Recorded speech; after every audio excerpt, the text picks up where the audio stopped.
শনিবার 25 এপ্রিল ভবানীপুরের চক্রবেড়িয়ার 70 নম্বর ওয়ার্ডে সভা ছিল মমতা ব্যানার্জির।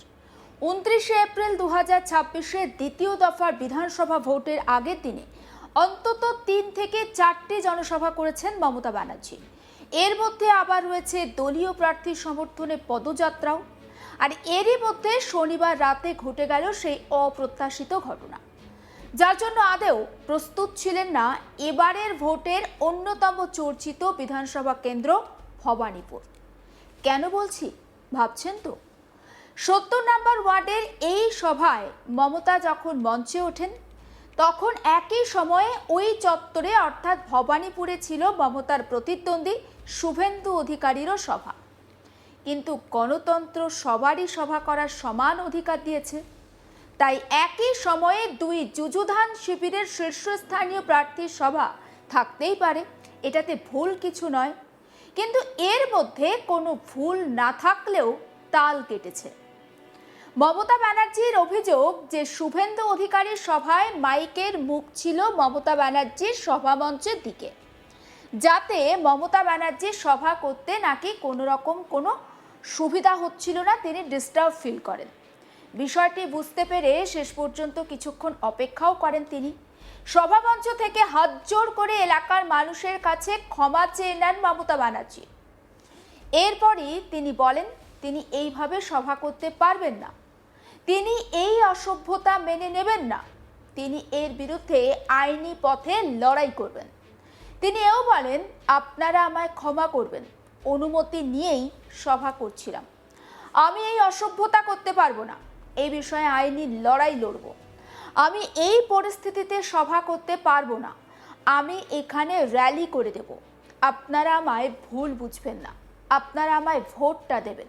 একবার শুনুন মমতা ব্যানার্জির বক্তব্য। সামনে চিৎকার করছে যাতে আমি মিটিংটা করতে না পারি। মা ভাই বোনেরা আমায় ক্ষমা করবেন, আমি আপনাদের সবার কাছে ক্ষমা চেয়ে নিচ্ছি। আমি কালকে এখানে র্যালি করে দেবো।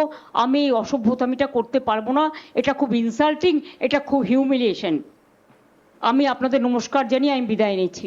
আমায় ক্ষমা করবেন, যদি পারেন ভোটটা আমায় দেবেন, আমার সিম্বল নাম্বার 2।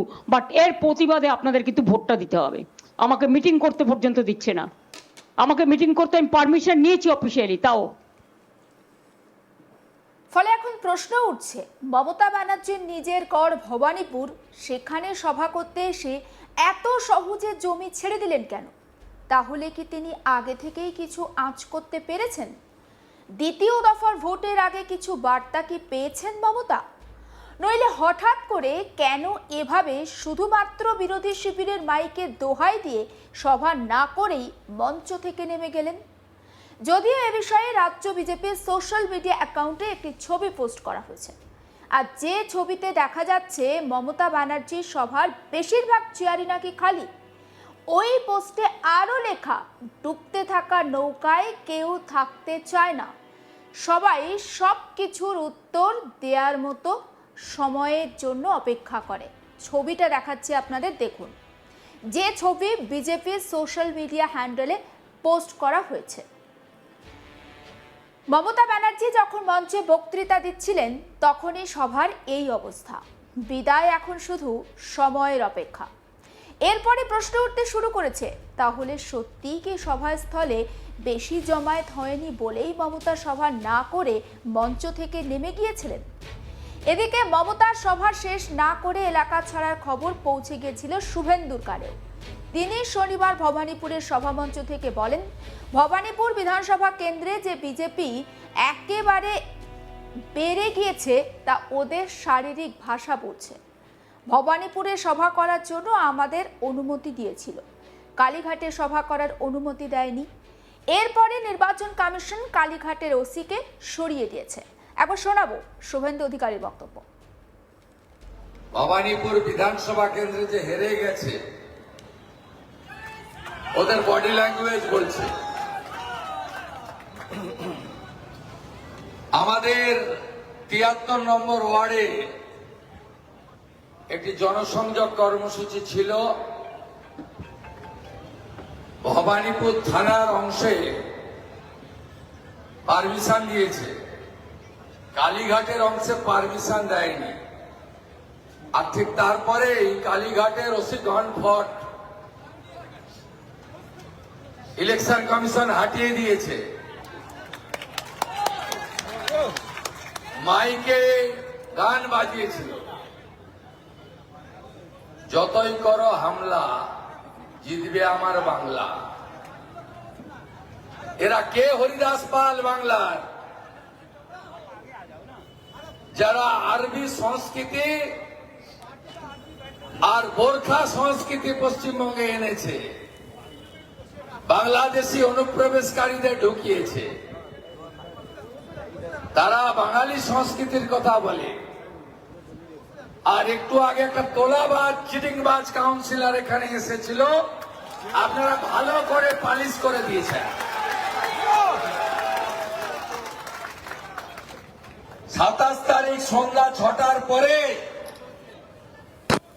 এদের একটা গুন্ডাকে রাস্তায় থাকতে দেব না। মমতা ব্যানার্জির দম থাকলে লড়ে নাও। আমাকে মোদিজি এখানে পাঠিয়েছেন আপনাকে হারাতে। ভবানীপুরের বিষয়টা নিয়ে রাজ্যের মুখ্য নির্বাচনী আধিকারিক মনোজ আগরওয়ালকে জিজ্ঞাসা করা হয়। তিনি জানান বিষয়টি তিনি জানতেনই না। ডিইওর কাছে থেকে কি হয়েছে সেটা জেনে নিয়ে তিনি বলতে পারবেন। একবার শোনাবো সিইও মনোজ আগরওয়ালের বক্তব্য। नहीं भाई, हमको नहीं मालूम, हम तो डीओ से मालूम करेंगे। हम तो आज पूरे दिन भर टूर में हैं, हम आरामबाग गए और कई जगह गए। अभी आपसे सुन रहे हैं हमको मालूम करना पड़ेगा डीओ से, तब बोल सकते हैं हम। ठीक है। और सर ऐसा हुआ तो ये अगर ठीक हुआ मतलब नहीं, कोई भी चीज गलत है तो गलत है, देखा जाएगा कि ठीक है गलत है क्या है, ये तो डीओ बताएगा ना। और सर कमीशन इस बार कोलकाता के रास्ते में कैमरा बिठा रही है अलग से? नहीं कैलकाटा रास्ते में ऑलरेडी पुलिस के कैमरा है, वो सब कमीशन पास सब उसके पास है डेटा। আপনারা জানেন যে রাজ্যের একেবারে উত্তর থেকে দক্ষিণ প্রত্যেকটা জায়গাতে দলীয় প্রার্থীর সমর্থনে প্রচারে ঝড় তুলছেন মমতা ব্যানার্জি, আর অন্যদিকে পিছিয়ে নেই শুভেন্দু অধিকারীও। মমতা ব্যানার্জি ভবানীপুর কেন্দ্র থেকে তিনি প্রার্থী হয়েছেন। যেমন দলীয় প্রার্থীদের সমর্থনে তিনি বিভিন্ন জায়গায় প্রচার করছেন, ভবানীপুরেও তিনি প্রচারে অংশ নিয়েছিলেন। গতকাল সেই প্রচার কর্মসূচি ছিল মমতা ব্যানার্জির, কিন্তু সেই প্রচারে হঠাৎই তাল কাটে। মমতা বন্দ্যোপাধ্যায় যখন মঞ্চে বক্তৃতা দিতে ওঠেন তখন মমতা ব্যানার্জি কিছুটা বিরক্ত হন, কারণ তিনি অভিযোগ করেছেন যে তার সভা মঞ্চের ঠিক অনতি দূরে বিজেপির সভা করছিল। সেখানে তাদের যে মাইক ছিল সেই মাইকটা নাকি মমতা ব্যানার্জি যেখানে সভা করবেন বা বক্তৃতা রাখবেন সেই দিকেই ঘুরিয়ে দেওয়া হয়েছিল। ফলে স্বাভাবিকভাবেই প্রচণ্ড শব্দ এবং মমতা ব্যানার্জি এতে বিরক্ত হন। তিনি মঞ্চে দাঁড়িয়ে কাউকে ফোন করেন এবং তিনি বলেন যে তিনি সভা করবেন না।